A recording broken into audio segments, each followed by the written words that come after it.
ما تشوفون هاي الغراض يعني مالهن راعي؟ كلهن تنظفن، هاي الهوسه كلهن تنظفن ماشي؟ اذا ارجع اشوفن هنا ترى العب لعب هيك.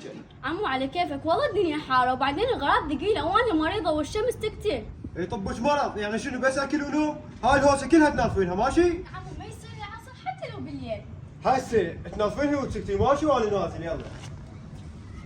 رانيا اكل صار الدنيا حاره ما اقدر ما اتحمل. ايه عادي شو نسوي يعني احسن يقتلنا وبعدين هو مسودن. يلا امشي يلا.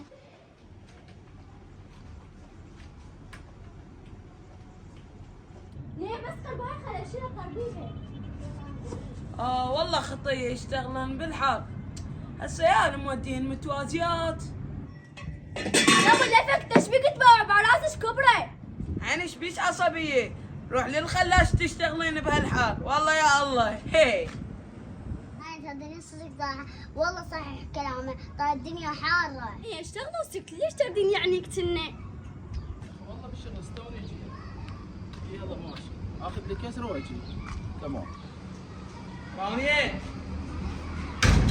وين شوية؟ السلام عليكم. وعليكم السلام ورحمه الله. اخي شلونك؟ شلون؟ اقول لك البنات صار صعصي عليهم ماكو وين؟ صعدتني نصر الغراض فوق. شنو غرفتك وسخه؟ لا والله رحت بين الغراض بالسطح. يا سطح. سطح الفوق. القاطين اي قابل شكل.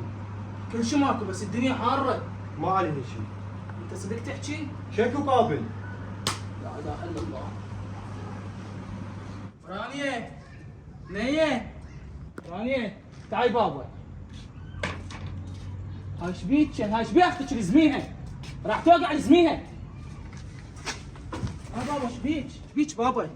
بابا شبيك هاي شبيه وجهها اصفر. بابا كانت تشتغل وتعبت خطيتي. تعبت؟ انت يا قال لك تصعدين؟ يا صعدك؟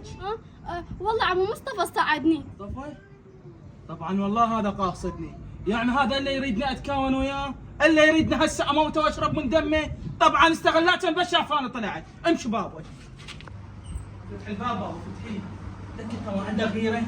ما عندك رحمه؟ شكو. ما عندك انسانيه؟ طفله عمرها 6 سنوات مصعدها فوق، انشمرت، ما ادري صار بيها تيف وما ادري تمرضت ليش؟ انت ظل بهذا دلاله ظل ما به شيء واذا صعدت لفوق يعني قابل شكل وش صار؟ هذا اللي صار. كله من ورا دلاله. حسبي الله ونعم الوكيل. انت من ورا دلاله شو اسوي؟ خلي البيت لك.